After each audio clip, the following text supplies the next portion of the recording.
Olá, boa noite. Boa noite, bem-vindos. Foi hoje aprovada em Conselho de Ministros a proposta do regime jurídico do Cofre-Geral dos Tribunais. O documento focado na consolidação da autonomia administrativa e financeira das referidas instituições segue agora para a Assembleia Nacional. A 7ª sessão ordinária, orientada pelo Presidente da República, analisou e aprovou igualmente outras propostas importantes sobre a vida do país. É o caso de diplomas que proíbem a exportação de minerais, quartzo e gesso.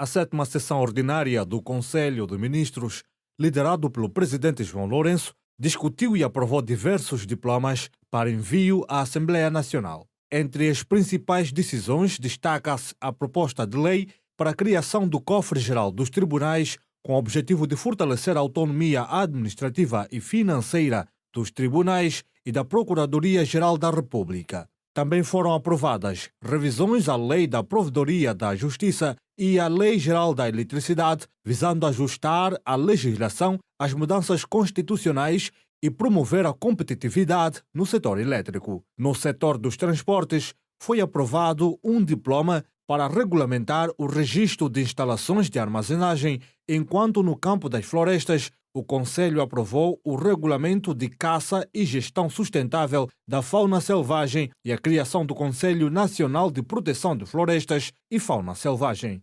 No âmbito das obras públicas, urbanismo e habitação, foi estabelecido um novo decreto sobre o número de identificação predial. No setor de recursos minerais, petróleo e gás, foram introduzidas proibições às exportações de minerais, como quartzo e gesso, e simplificadas as licenças para comercialização de gás butano.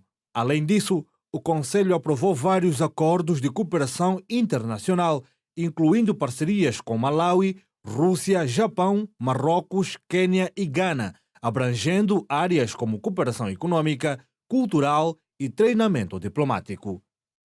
Outros destaques na edição de sexta-feira do Girassol Jornal: informação sobre a alegada venda de habitações na centralidade do KK 5800.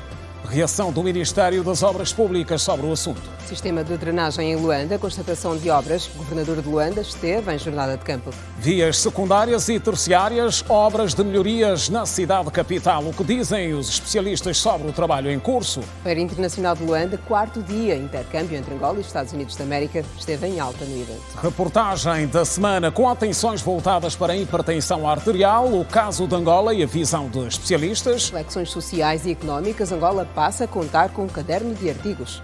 Turismo, pesquisa e desenvolvimento de produtos agrícolas, passos na parceria entre Angola e Portugal. Atualidade internacional, resumo com os principais assuntos do dia e novidades do desporto também no topo da agenda. Bem-vindos ao melhor da informação.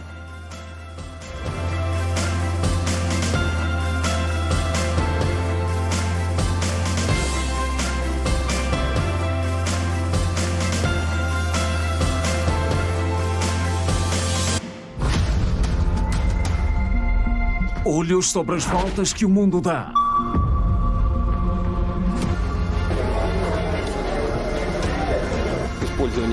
Make this promise. A velocidade do tempo.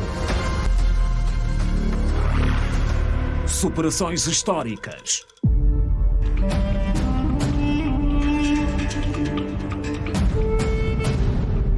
No country more important than Angola. E em África nenhum país é mais importante que Angola. Conquistas e reviravoltas. A vida na sua dimensão mais verdadeira. Nós gastamos 5 latas de leite que bate 23 mil e tal. Quando chove, danifica muito a viatura. E esse é um trabalho que dura 2 dias, 3 dias. Girassol Jornal. Informação.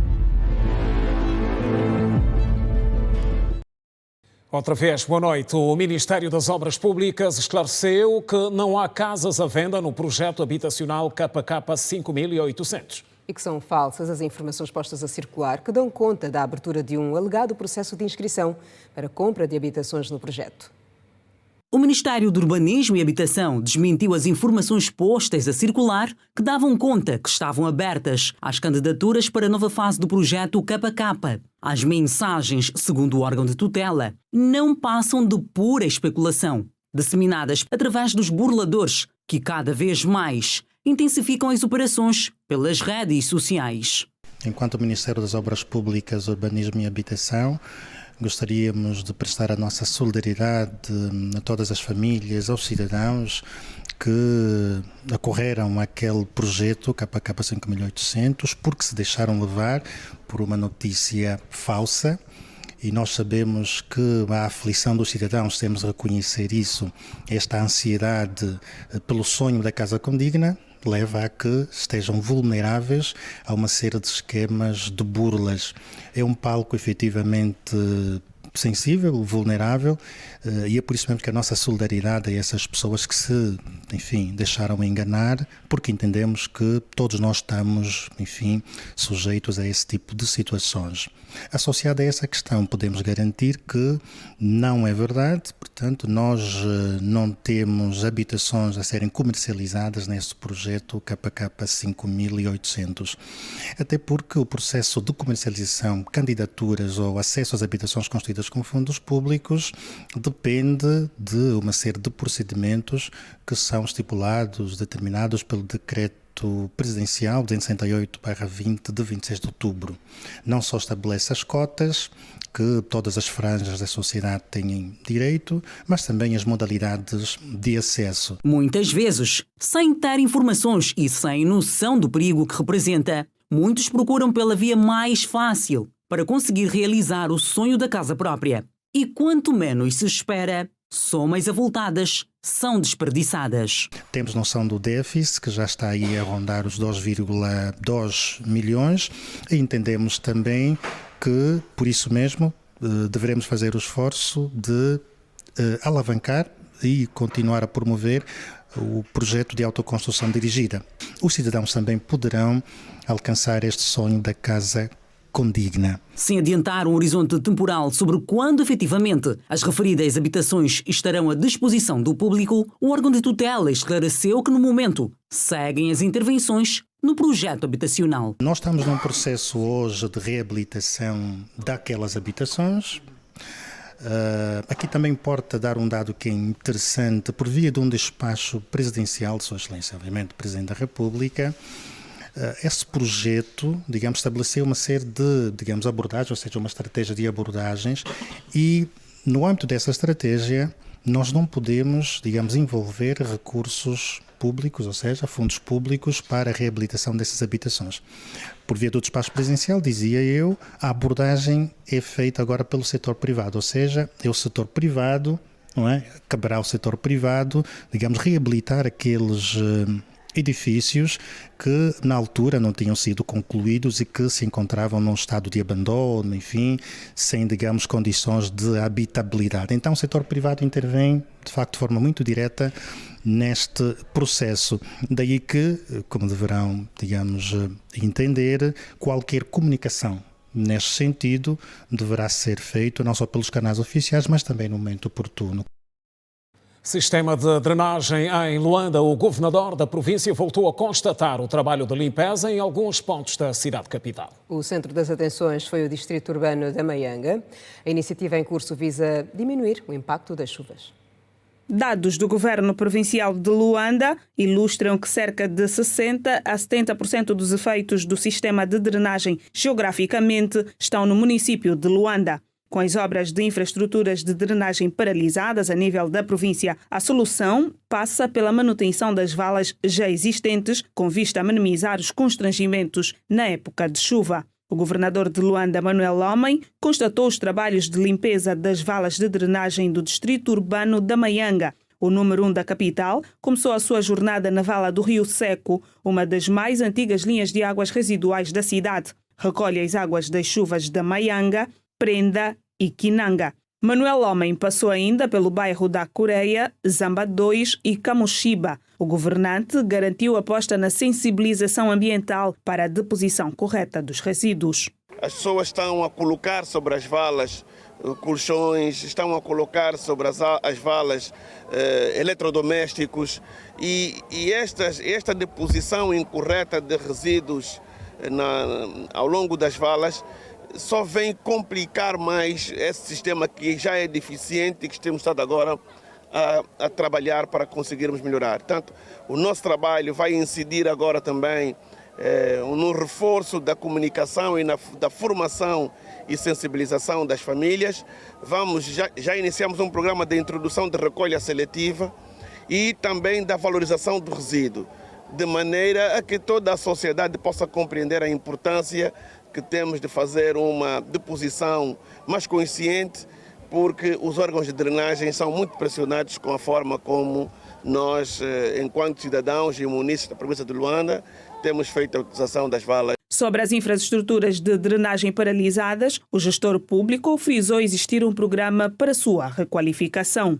Nesse momento estamos a intervencionar em obras de macrodrenagem no município de Viana, estamos a fazer a manutenção das bacias do Taqui, nós também estamos a fazer intervenção em obras de macrodrenagem, sobretudo ao nível do município do Kazenga, porque compreendemos que se não investirmos na construção e manutenção das infraestruturas de macrodrenagem da província de Luanda, vamos continuar a enfrentar o desafio que temos durante as épocas chuvosas. E esse trabalho deve ser combinado com um programa de manutenção preventiva, que é o que estamos a fazer, mas também de continuação de construção das infraestruturas.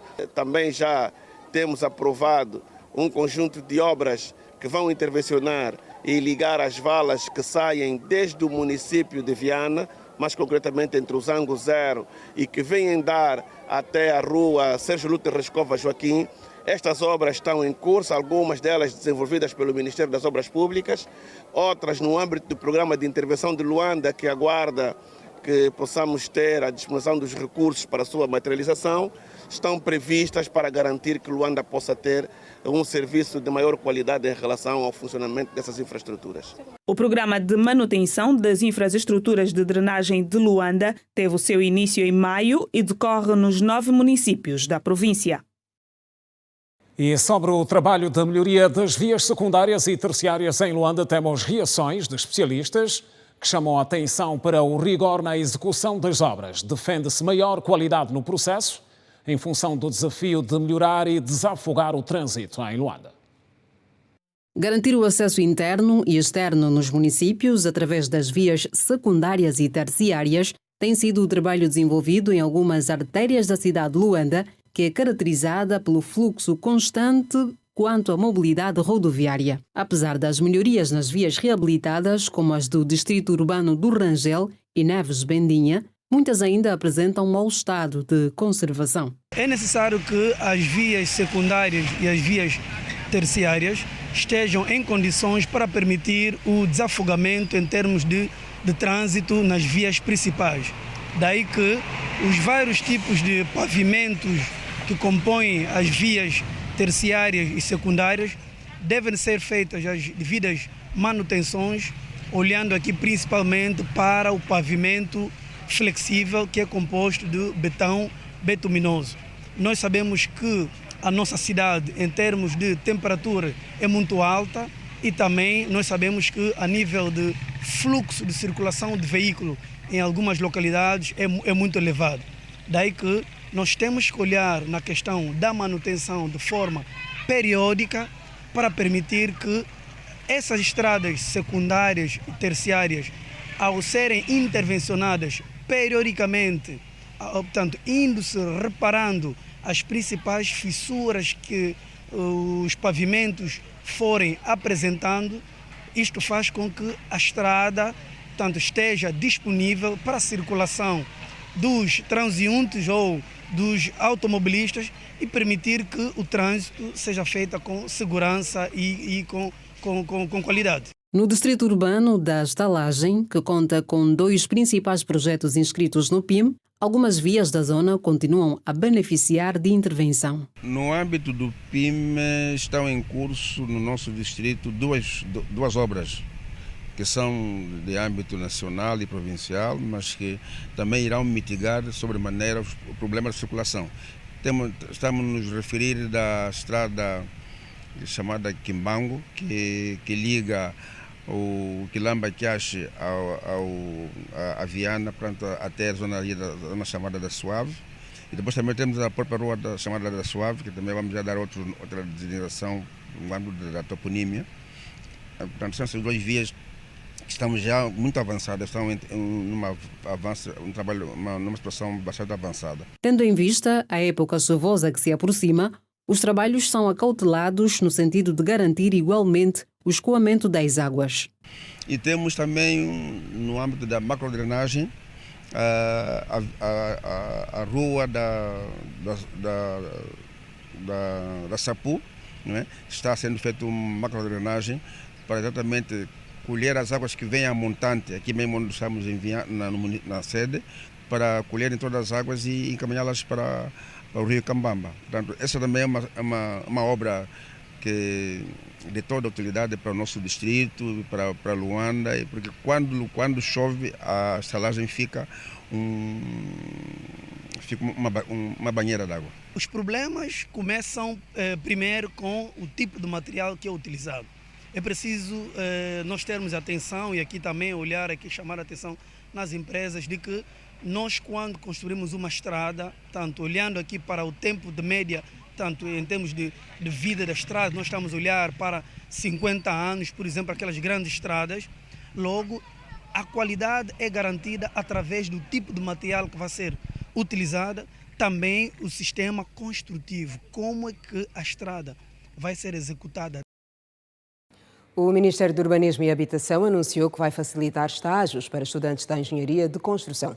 O que se pretende é promover um maior aproveitamento de quadros e, de igual modo, facilitar a sua integração no mercado de trabalho. O número avançado para uma primeira fase é de 100 bolsas. Os estágios profissionais obrigatórios têm sido o calcanhar de Aquiles de muitos estudantes universitários em fase de conclusão de curso. Para os líderes das associações de estudantes, o problema tem influenciado no desempenho dos profissionais na inserção ao mercado de trabalho. É importante haver a inclusão no que tem a ver com a governação e, sobretudo, no que refere-se aos órgãos de tutela, em parceria com as instituições de ensino, que, de certa forma, ajuda naquilo que deve ser a contribuição do estudante universitário a resolução dos problemas sociais, fazendo assim cumprir aquilo que é o seu papel. Realmente é uma situação que aflige os estudantes a nível do ensino superior, que muitas vezes terminam aquilo que é a sua formação sem mesmo passarem por um estágio extracurricular. Nas áreas de engenharia e urbanismo, as dificuldades são maiores. Segundo a União dos Estudantes do Ensino Superior de Angola, mais de 2.000 estudantes nas mais variadas universidades estão em lista de espera para conseguir o acesso a um estágio. A classe defende, por isso, a assinatura de um protocolo com o Ministério do Urbanismo e Habitação para a abertura de mais estágios profissionais. Nós pensamos que devem trabalhar no âmbito multissetorial e que poderá, no fundo, melhorar aquilo que é a prestação tanto do Ministério como é a contribuição dos estudantes a nível deste setor. O que tem acontecido é que tem havido limitações em termos de estágios vigiados e profissionalizantes, o que de alguma forma impede para que as contribuições acadêmicas sejam enquadradas no âmbito da sua implementação. Tanto aqueles que fizeram sua formação cá no país e outros que fizeram fora, que depois do regresso têm dificuldade em enquadrar até mesmo estágios voluntários, têm dificuldade de fazer estágios voluntários, estágios não remunerados. E mais de 2.000 estudantes estão mais ou menos pendentes, sem estágios práticos para aperfeiçoarem aquilo que são as suas habilidades profissionais aprendidas durante a formação. Para o Laboratório de Engenharia de Angola, é necessário um maior acompanhamento dos estudantes em sede das universidades, de formas a garantir um melhor recrutamento nas modalidades solicitadas para os respectivos estágios. No nosso entendimento, eu acho que isso seria melhor concretizado se fossem mais acompanhados diretamente pelas universidades, eu digo no caso, os orientadores dos trabalhos finais de curso, e portanto é aquilo que o LED vem tentando fazer, ou seja, há muito voluntarismo, digamos assim, da parte dos estudantes, mas há pouca estruturação, em muitos casos, do que realmente se pretende. O LED não pode abraçar o mundo inteiro, digamos assim, então nós trabalhamos trabalhamos naqueles assuntos que são também do nosso interesse, em que visualizamos uma possível base de recrutamento de pessoas para o nosso quadro de pessoal técnico, fundamentalmente. Em resposta às preocupações dos estudantes, o Ministério do Urbanismo e Habitação se propõe a conceder estágios gratuitos. Trouxemos como boa nova o suporte de alguns estágios não remunerados aos estudantes da arquitetura para diferentes faculdades e de engenharia, junto das nossas instituições. E, felizmente, numa audiência com a Associação dos Empresários Angolanos, e ofereceram-nos também 100 bolsas ou 100 estágios para estudantes de diferentes áreas do saber, ligadas às universidades ou às associações que aqui fazem-se presente. Os estágios profissionais têm o prazo de 90 dias. Cada vez mais pessoas no mundo lutam contra ela. Caí na escola, senti o coração a fazer o batimento rapidamente. É letal. Assim com o relógio você sente que ele está a apertar mais. Está associada a várias doenças crónicas. Hipertensão arterial. Quando eu lhe dei conta que é capaz de fazer mal, então eu falei agora, eu não vou fazer brincar mais, eu não vou brincar. Caso de Angola. Concluiu-se que 30% da população angolana é hipertenso. A hipertensão arterial está diretamente ligada com hábitos e estilo de vida. No tempo de hoje, pensamentos a pensar daquilo, o problema da escola das crianças, vai o consumo de casa. Exclusivo reportagem da semana. Angola e Portugal. Intercâmbio no setor do turismo. Em destaque.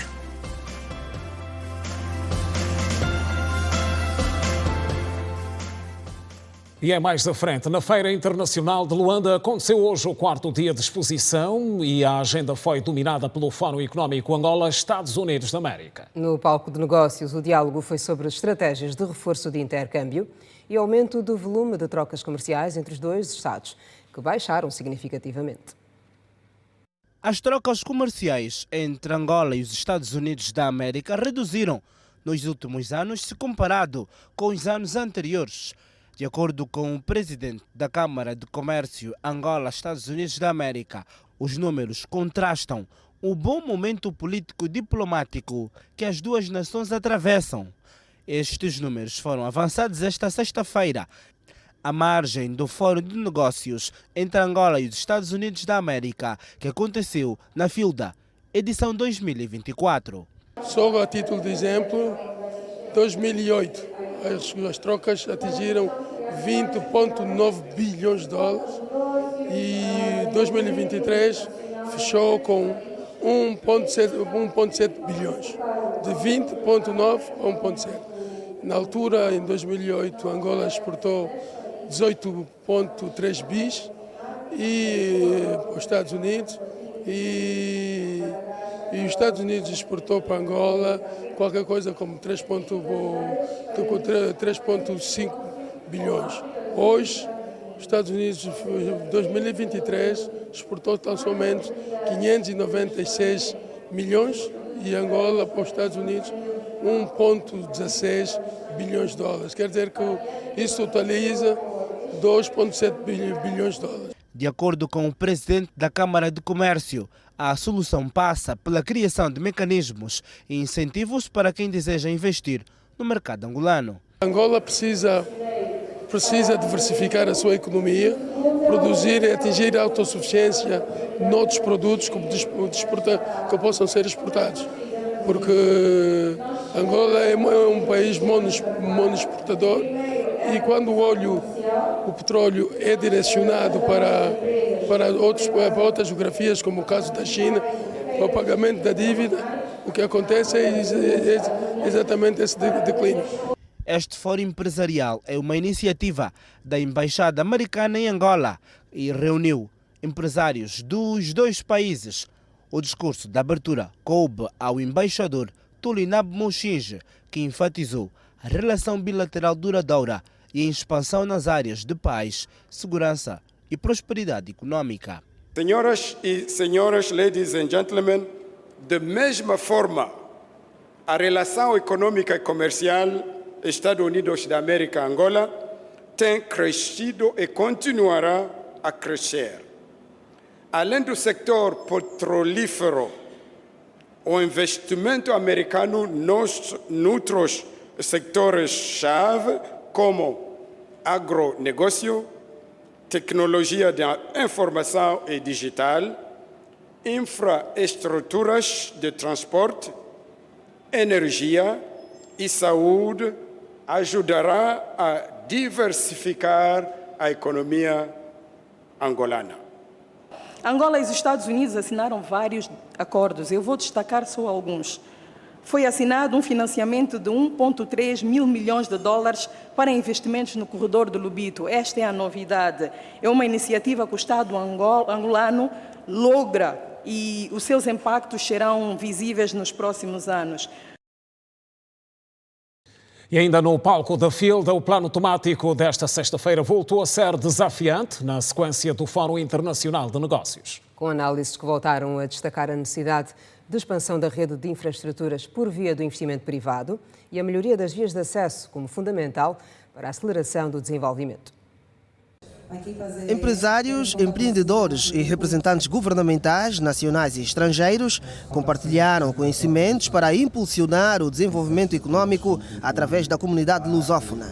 Se faz necessário a sua expansão para as suas zonas de desenvolvimento, em que intervêm co-desenvolvedores de novas infraestruturas, o estabelecimento de novas parcerias para que elas sejam, de facto, o reflexo da expectativa de quem, por via do investimento, se sinta atraído a investir na zona econômica especial. Precisamos começar a contribuir de forma mais fervorosa para a devida estruturação desse ecossistema empresarial angolano.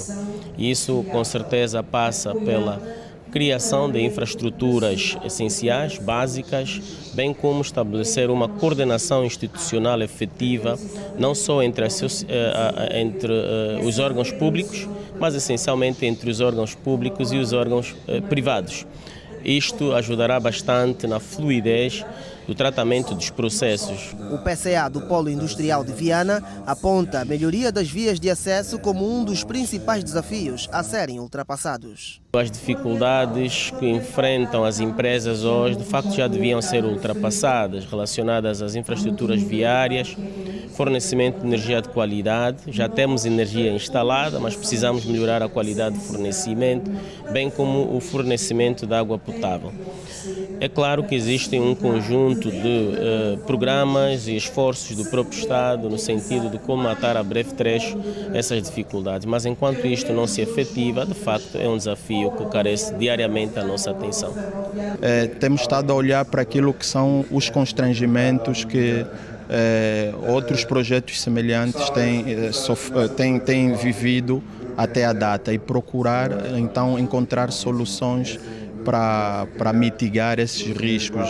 E falamos aqui sobre a questão, por exemplo, do transporte e logística, como fazer chegar os insumos à zona de produção, como depois escoar a produção para o interior do país, mas também para a exportação. Então temos estado a criar mecanismos que visam facilitar este processo.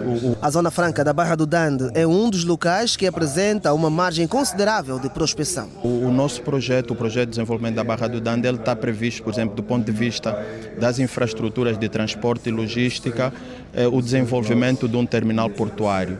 Esse terminal portuário vai permitir que as indústrias possam importar e também exportar através do mesmo. E temos estabelecido relações com outras entidades no sentido de criar corredores logísticos, corredores estes que vão facilitar o processo de importação e também de exportação, de uma forma assim, o comércio internacional.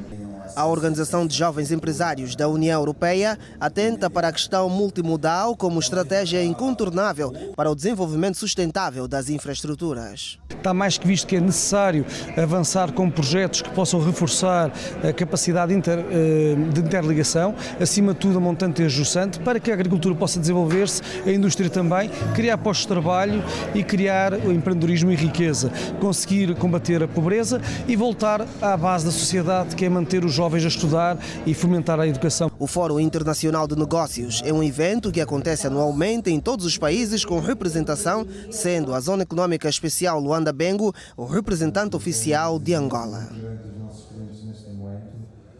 E membros do secretariado do Birro Político do MPLA, encabeçados pela vice-presidente do partido que sustenta o governo, visitaram hoje a exposição e elogiaram o nível da organização. Luísa Damião reafirmou que Angola tem tudo para diversificar a economia se continuar a apostar forte no setor produtivo. A vice-presidente do MPLA reconheceu que a FILDA está alinhada aos propósitos do Executivo por apresentar-se como catalisador da produção nacional. Para Luísa Damião, que visitou esta sexta-feira o palco da FILDA, edição 2024, este é o caminho, porque isso é que trará desenvolvimento para Angola. E para caminharmos para a rota do desenvolvimento, precisamos apostar na tecnologia, precisamos apostar na formação dos nossos quadros, precisamos apostar na produção nacional e esta edição mostra de forma clara e evidente que de facto é possível nós termos muita produção nacional. Há uma aposta muito grande na agricultura, que como sabem é a base, e a indústria é o fator decisivo para o desenvolvimento. De acordo com a vice-presidente do partido, a FILDA é uma amostra evidente de que as empresas estão a caminhar para melhorar a produção nacional, para que tenhamos no futuro uma Angola cada vez mais próspera. Pelo que nós podemos ver, os empresários nacionais e estrangeiros têm estado de facto a interiorizar o princípio do desenvolvimento sustentável, têm estado a criar políticas inovadoras para responderem ao desenvolvimento sustentável. Vimos também que as empresas estão preocupadas com as energias limpas, que é hoje a aposta que nós temos que fazer, melhorando também a sua tecnologia para aumentarem os postos de emprego para os nossos jovens e, pelo que nós vimos, estamos todos a interiorizar que Angola deve caminhar para a rota do desenvolvimento. O quarto dia da FILDA foi dedicado aos Estados Unidos da América. Questionada a respeito, Luísa Damião ressaltou os 30 anos de cooperação com o nosso país e sublinhou os investimentos norte-americanos em Angola, com realce para o corredor do Lubito. Eles têm estado a dar o seu contributo para que Angola trilhe o caminho do desenvolvimento. O grande exemplo que temos é o corredor do Lubito e acho que devemos continuar nesta cena, no reforço das nossas relações, sempre a pensarmos no desenvolvimento, no bem-estar das famílias angolanas e respondendo às preocupações e às expectativas dos angolanos. A delegação do MPLA foi encabeçada pela vice-presidente do partido e contou com a participação do secretário-geral e demais membros do secretariado do Birro Político do MPLA. O Executivo considera que cresceu muito a produção no mercado publicitário e reconhece, do mesmo modo, a necessidade de mais apoio. Principalmente para as iniciativas voltadas para a promoção da diversificação da economia nacional. Atualmente, o mercado publicitário tem passado por várias transformações. Nos últimos anos, cresceu o número de operadoras do setor, como agências de publicidade, produtoras, anunciantes e outros. A inovação tem sido a base do crescimento deste mercado. O diretor nacional de publicidade, Matuta Coato, destaca algumas infrações cometidas pelos agentes publicitários. Hoje as infrações são várias. Tem havido, por vezes, violação da publicidade comparativa, porque, como sabe, a nossa legislação permite fazer publicidade comparativa, ou seja, comparar um produto de um outro, um serviço do outro, uma marca a outra, mas há aí alguns limites que acabam por ser limites éticos. Os estrangeiros violam a lei, sobretudo publicidade em língua estrangeira, que é proibida em Angola e tem que ter uma tradução, e também há violações, por vezes, das bebidas alcoólicas, enfim, publicidade abusiva que envolve crianças, mas enfim, temos estado a fazer aqui um trabalho de aproximação com os operadores, com as empresas, no sentido de que haja maior conhecimento da lei para que se evite a violação da mesma. A publicidade é uma força motriz que impulsiona o crescimento econômico e desempenha um papel fundamental na criação de um ambiente favorável aos negócios, defendeu Matuta Coato. A publicidade, como sabe, tem um papel fundamental para a economia. Aliás, só há publicidade onde há economia de mercado. Só há economia de mercado quando há publicidade também, porque é preciso dar a conhecer os produtos. A publicidade promove a concorrência, portanto, a existência de uns e de outros. E é a publicidade que dá visibilidade aos produtos, é a publicidade que dá visibilidade às marcas. A publicidade tem este fator importantíssimo de acelerar a própria economia, promover a concorrência, mas também a publicidade tem um outro elemento importante, que é a contribuição na formação de consciência das pessoas. E o secretário de Estado para a Comunicação Social, Nuno Caldas, ressaltou a importância das agências de publicidade. A terceira conferência sobre a ética e legislação publicitária, aliás, que já é uma marca, que se realiza sobre o lema publicidade como fator de incentivo à concorrência e alteração da inovação. Por sinal, um lema que cristaliza jusante o mérito das agências de marketing e publicidade, das empresas produtoras de conteúdos e dos criativos, aqui presentes e não só, para interagir sobre temas inerentes à legislação e à regulação e que venham a impulsionar a concorrência salutar e agregar com isso valores inovadores. O ministro das Telecomunicações, Tecnologias de Informação e Comunicação Social, Mário Oliveira, destacou o papel da publicidade na educação para a cidadania e a ética. Também um tema que foi abordado aqui no último painel, porque o país vive um momento muito particular da sua história, em que a contribuição de cada cidadão, individual e coletivamente, é muito importante, reveste de grande importância para aquilo que são os objetivos de todos nós, termos um país da qual nós nos orgulhamos, temos um país da qual podemos deixar ficar um legado muito importante para as gerações vindouras.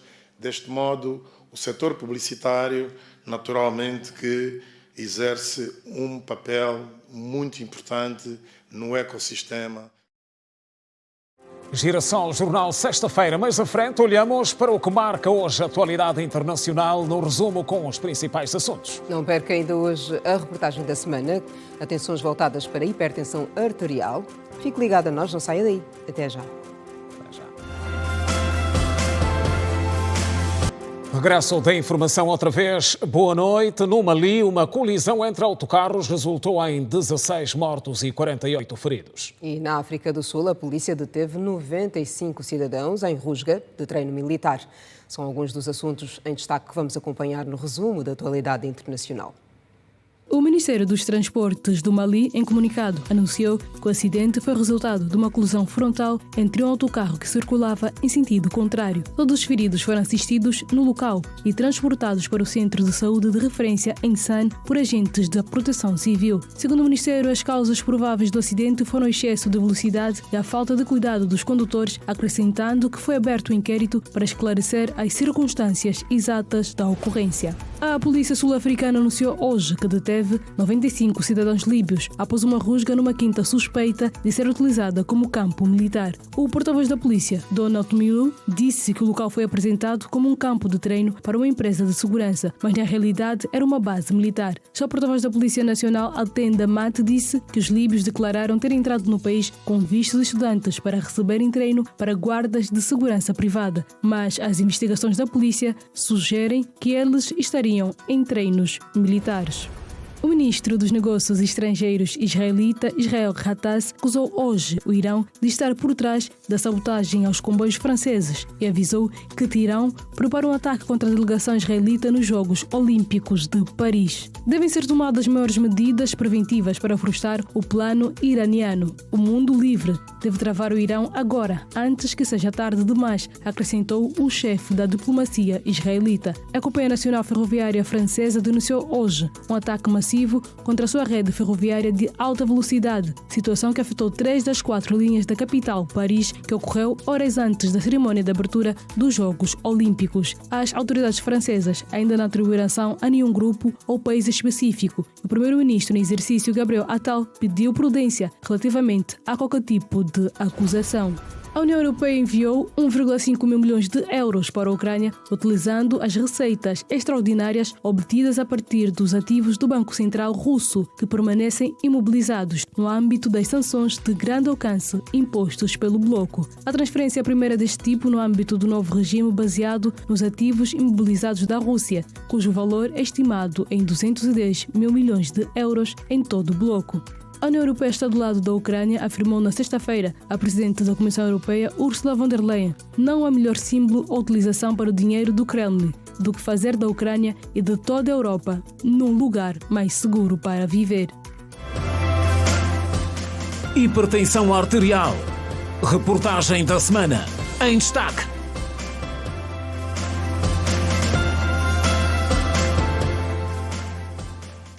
Portugal tem a parceria mais reforçada em setores como o turismo, pesquisa e desenvolvimento de produtos agrícolas e ainda na indústria naval. A aproximação é fruto de um protocolo rubricado à margem da Feira Internacional de Luanda. Neste momento, 30 estudantes angolanos frequentam o curso médio de Hotelaria e Turismo em Vila Real de Santo Antônio, um município turístico do sul de Portugal. A localidade, acima referenciada, se debate muitas vezes com a falta de alunos, razão que motivou a assinatura de um protocolo que vai permitir que jovens angolanos possam beneficiar de formação média em turismo. Fruto do protocolo, os formandos terão ainda a oportunidade de trabalhar em Angola e Portugal no modelo de intercâmbio profissional. A Escola de Hotelaria estava a sofrer com a falta de jovens, com falta de alunos. A determinada altura houve a oportunidade do Turismo de Portugal, juntamente com o município de Vila Real de Santo António e o Governo de Angola, fazerem um acordo para que enviassem alunos jovens angolanos para estudar na nossa Escola de Hotelaria. Neste momento estão lá 30 jovens, foram muito bem acolhidos, estão a fazer uma formação de 3 anos, que vão ter, no final, tiram um nível 5 de qualificação, o que lhes permitirá trabalhar em qualquer unidade hoteleira de qualquer número de estrelas, unidades hoteleiras de luxo, por exemplo. E a ideia é também que eles, depois de formados, possam trabalhar nos dois lados, isto é, virem na época baixa de Angola trabalhar para as vossas unidades hoteleiras e na nossa época alta poderem ir trabalhar para o Algarve. Com a assinatura do acordo, a Universidade do Algarve passa a ter a responsabilidade de desenvolver pesquisas sobre a qualidade e certificação dos produtos angolanos, visando uma maior abertura para a exportação ao mercado europeu. Porque muitas vezes a qualidade dos produtos que vocês têm, a diversidade de produtos que vocês têm, que são maravilhosos, é uma pena que, e era importante que a Europa pudesse provar os vossos sabores, os vossos produtos, os vossos frutos, os vossos cereais, tudo aquilo que vocês têm aqui que é maravilhoso. E por isso a Universidade do Algarve vai poder dar aqui desempenhar aqui um papel importante, que é fazer a certificação desses produtos para que possam entrar no mercado europeu. Isso era muito importante e foi essa a ideia de envolver a Universidade do Algarve e até para colaborar com as próprias universidades de Angola. O protocolo prevê ainda o fomento e incremento da indústria artesanal, da indústria naval para barcos de pesca e recreação, produção, transformação e certificação de citrinos. O maior navio bibliotecário do mundo cruzou Luanda com mais de 5 mil livros e 300 tripulantes a bordo. Foi uma das grandes atrações do dia. No porto estiveram várias figuras nacionais. Todos buscavam aproveitar o momento da melhor forma. Com um acervo de cerca de 5 mil títulos, a maior livraria flutuante do mundo reuniu várias pessoas que disseram estar a viver pela primeira vez a experiência. O ministro da Cultura destacou a importância desta feira para o enriquecimento do acervo bibliográfico angolano. Sim, eles vão lá às nossas bibliotecas, portanto é conduzi-los lá aos nossos locais. Isto é intercâmbio, portanto, há uma parte de intercâmbio. Nós estamos agora em contacto com o que nos trazem e depois nós necessariamente vamos levar e mostrar também aquilo que é nosso. O responsável da embarcação agradeceu ao governo de Angola pela abertura e recepção no porto de Luanda. Esta é a primeira vez que nosso navio atraca em um porto de Angola e para muitos de nossos tripulantes é também a primeira vez que visitam seu belo país. Muito obrigado por tornar essa visita possível para todos vocês. Além da exposição de livros, o navio vai servir também para que outras atividades sejam realizadas. Aliás, nós teremos aqui duas conferências, uma conferência de pastores que vai acontecer já no dia 27 amanhã e uma conferência de líderes no dia 31 do corrente mês, onde diferentes pastores e diferentes líderes das várias denominações cristãs do nosso país estarão se congregando para esta conferência de líderes. O Ministério da Cultura apoiou a ideia da Feira Flutuante, além das ações sociais promovidas para acudir às famílias. Eles trazem muitos filtros de água para as nossas comunidades carenciadas, 50, umas tantas máquinas de costura para ajudarem aquelas nossas mamães que precisam de fazer da costura uma prática e tanto o povo da nossa igreja, dos orfanatos, das instituições caritativas vão poder beneficiar. Também trazem como experiência algum voluntário em missão para aquelas comunidades que precisam de água potável, que precisam de reparação de casas e outros serviços. Mas nós vamos fazer parceria com alguma construção e também o Ministério de óculos. Então nós vamos fazer doações de óculos. Denominado Logos Hope, o navio está atracado desde as primeiras horas desta sexta-feira no terminal de carga geral do Porto de Luanda. Estão nele 65 missionários de 65 países diferentes. O Logos Hope flutua no mar angolano até ao dia 1 de agosto. Angola passa a contar com um caderno de artigos e reflexões sociais e económicas. A iniciativa terá periodicidade anual. Na edição inaugural, a revista conta com 21 textos multidisciplinares. De autoria de figuras como Carolina Cerqueira, Presidente da Assembleia Nacional, Aguinaldo Cristóvão, Provedor Adjunto de Justiça, e ainda o académico José Otávio Serra Vanduna. Uma revista com artigos e reflexões inaugural que contém 21 textos de cariz multidisciplinar em áreas como a sociologia, ciência política, direito, economia, medicina, filosofia, entre outros, foi lançada nesta quinta-feira em Luanda. O coordenador do projeto, Gilberto Luther, explica que cada um dos autores teve a liberdade de escolher o seu tema e o seu campo consoante a sua preferência e valências. Na verdade, trata-se do resultado das interações que são mantidas no seio do think tank SER, não é? Ou seja, no think tank Social and Economic Reflections, ou seja, um fórum de reflexões económicas e sociais, não é? Que vem, digamos, estando em atividade há já 9 anos, portanto, desde 2015, e que mantém uma interação dos seus membros, que são cerca de 80 membros, maioritariamente por via digital. Cada um deles é responsável pela temática que escreve, que decidiu abordar, não é? De um ponto de vista do seu conhecimento, da sua experiência prática, e portanto foi exatamente isso que fez. Então o que os cadernos do SER são, em verdade, é uma coletânea, digamos, autónoma de textos, ou se quisermos uma coletânea de textos autónomos entre si. Dentre vários autores que publicaram o número inaugural do caderno de artigos e reflexões, constam a Presidente da Assembleia Nacional, Carolina Cerqueira, José Antônio Serra Vanduna e Vera Daves de Souza. Na ocasião, Vera Daves de Souza falou um pouco sobre o assunto que escreveu e que está ligado às formas das instituições financeiras multilaterais. No que diz respeito à minha participação, o artigo foi sobre a forma das instituições financeiras multilaterais, muito focada naquele que é o desafio que ainda elas devem levar a cabo, aquilo que elas ainda devem fazer para reduzir o fosso entre a prestação dos países em desenvolvimento e a prestação dos países desenvolvidos. Entendemos que o fosso ainda é muito grande. É certo que financiamento é dado em condições concessionais, mas acreditamos que é possível fazer mais. É possível fazer mais a nível do financiamento e do investimento nas economias de baixa e média renda. É possível fazer mais no aumento da representatividade de países de média e baixa renda no seio dessas instituições, e então o artigo foi uma provocação positiva a essa reforma que já começou, mas tem que se aprofundar e tem que ter resultados concretos para aquela que é a expectativa dos países membros, principalmente aqueles que vêm os anos passar e pouco mudar relativamente àquela que é a sua performance e aquele que é o potencial de contribuição que essas instituições poderiam dar para a mudança de paradigma nestes países.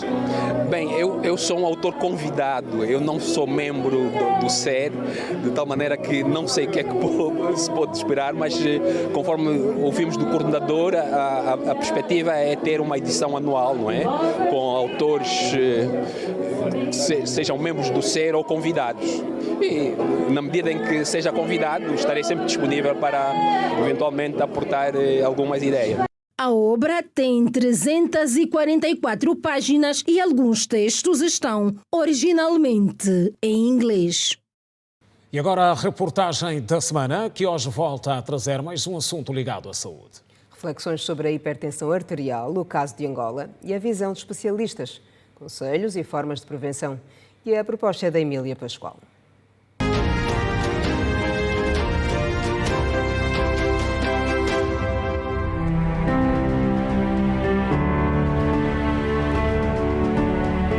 Tontura, dores de cabeça e zumbido nos ouvidos levaram a que Adão Narciso ficasse internado por mais de 10 dias numa das unidades hospitalares do país. A negligência quase tirou a vida do senhor de 69 anos. Já mostrou o resultado que ele é agressivo, então significa é um bicho que não se pode brincar com ele muito. É só isso.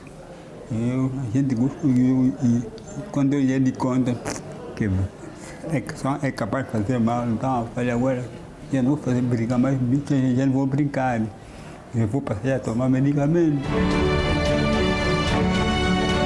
A hipertensão arterial ou pressão alta é uma doença crônica, caracterizada pelos níveis elevados da pressão sanguínea nas artérias.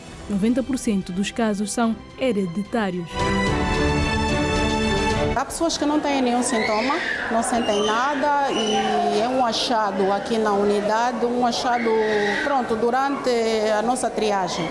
Nós achamos, mas normalmente há pessoas que sentem dor de cabeça, né? Nós chamamos de cefaleia intensa, tem tonturas, outros têm sangramento nasal, outros têm mal-estar, depende, varia muito de pessoa a pessoa. Normalmente aqui, o 140/90 já consideramos uma pré-hipertensão. Estudos realizados pela Sociedade Angolana de Doenças Cardiovasculares em colaboração com países da SADC revelam que 40% da população angolana é hipertensa. Ou seja, em cada 10 angolanos, 4 sofrem de hipertensão. Uma realidade que preocupa a classe médica porque todos os dias mais de 30 casos da doença são diagnosticados nas unidades hospitalares. Normalmente nós atendemos 30, 35 pacientes mês, varia muito. Mas ultimamente temos diagnosticado mais em jovens, o que não é o habitual. Para o médico cardiologista Travasso Chimbuzi, atualmente a pressão alta é o principal fator de risco para problemas cardiovasculares. Normalmente, a hipertensão arterial é um caminho que é para muitas doenças cardiovasculares.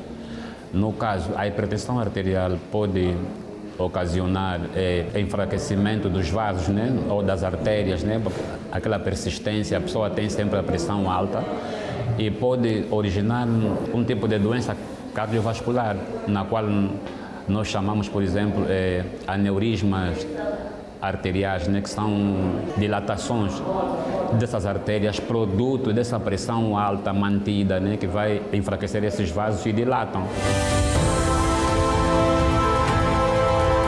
Nos bancos de urgências, né, que nós temos feito 24 horas, em média, nós temos atendido de 30 a 40 pacientes com hipertensão, outros já vêm complicado com os AVCs, outros já vêm complicado com insuficiência renal, derivado dessa pressão arterial elevada, não controlada, né? Um estudo espanhol feito com quase 20 mil hipertensos aponta que tomar o remédio para a pressão alta à noite, antes de ir para a cama, pode evitar problemas cardiovasculares graves, como o infarto e o AVC.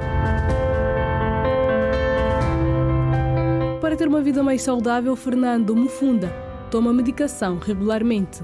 Eu já sou crônico, diria assim, de hipertensão. Vivo da medicação hipertensiva, faço enalapril, faço hidrocortisona, hidrocortiazida e faço Xanax, um comprimido hora de dormir. Quer dizer, todos os santos dias, se eu não fazer a medicação, sempre altera. Eu já percebo sobre a situação, percebo como. Você sente o pulso, está cheio. Assim com o relógio, você sente que ele está a apertar mais. Logo, já sei que eu tenho que medir a pressão, ou se não tomar medicamento, tenho que tomar medicamento.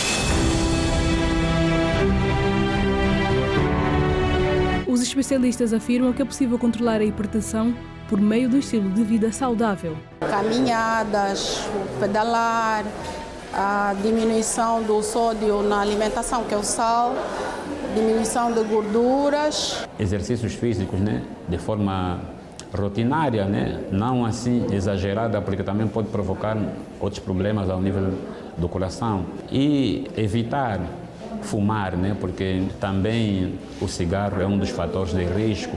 O café deve ser consumido mais ou menos 5 tacinhas, né, ou 5 xícaras aquelas de café diariamente, que não deve exceder. De acordo com especialistas, a medicação por si só não faz milagres. José Fadão, que vive com a doença há mais de 29 anos, afirma que se manter tranquila tem sido um santo remédio. A tensão também é causada quando tem vários pensamentos. No tempo de hoje, pensamentos a pensar daquilo, o problema da escola das crianças, vai o consumo de casa. Mas fomos dominando que, afinal de contas, quem provoca a tensão, às vezes somos mesmo nós. Ficamos a pensar coisas que não têm muito a ver conosco e aquilo também nos altera a atenção. Então, pior nós que sofremos de atenção alta. O autodomínio da atenção alta é não pensar muito, não ter... Quer dizer, vista ali a coisa, parece que não viste. E quando tiver o coração a fazer o batimento, que já não aguenta mais, o segredo é ter 1,5 litro de água. Tens que andar com 1 bidão de água e vai passando bebendo, aquilo também vai diminuindo um bocadinho.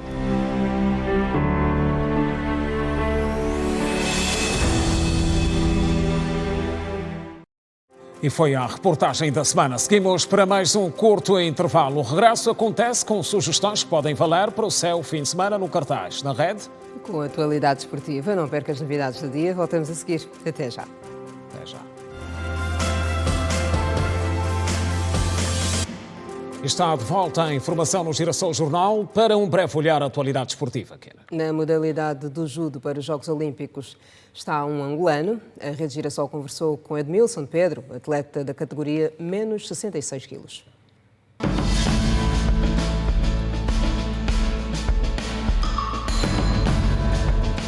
Antes de rumar a Paris, França, a nossa equipa de reportagem viveu intensamente o último treino do judoca. A preparação do kimono, seguido de um aquecimento, é fundamental. pois a arte exige. O respeito à entrada ao tatame é uma regra indispensável do judo e nós não fugimos à primeira norma da modalidade. Foi precisamente aos 6 anos que tudo começou para o angolano menos 66 kg. Essa modalidade foi acarretada na minha família por intermédio do meu irmão mais velho, que por ironia do destino já não faz parte do mundo do vivo, e levou a modalidade em casa e todos os filhos da minha mãe praticaram. Embora pequeno com 6 anos, o meu irmão já levava-me para dar os primeiros passos no judo. E agora, já com as condições criadas, o bicho-papão rumou para a França e conta como reagiu à notícia sobre o seu apuramento ao maior evento desportivo mundial. Quando saiu a atualização dos atletas classificados, eu fiquei tetraplégico. Fiquei um tempo pasmado, que eu não estava a conseguir se livrar dessa informação. Não conseguia estar ciente que eu estou apurado nos Jogos Olímpicos. Edmilson acredita na conquista da medalha de ouro nos Jogos Olímpicos. Todos nós que estamos aí, qualificados na categoria de 66, todos nós podemos ser campeão olímpico. Todos nós estamos capacitados, porque os países mandarão as suas peças mais fortes. As suas peças mais fortes dos países classificaram-se. Eu acredito que aquilo não será só apenas uma competição, mas sim também uma disputa de nações. O teu grande objetivo nestes Jogos Olímpicos? O meu grande objetivo nestes Jogos Olímpicos é trazer o pódio. O líder do ranking nacional da Federação Internacional de Judo entra em ação já no dia 28 deste mês, domingo, às 9 horas, diante do atleta turcomeno Serdar Raivov. Em África coleciono 6 medalhas, nas quais tenho 5 de ouro e uma de prata. Angola tem mais de 50 medalhas em Angola. Nos campeonatos que eu já participei em Angola tem mais de 50 medalhas e na sua maioria 90% todas de primeiro classificado.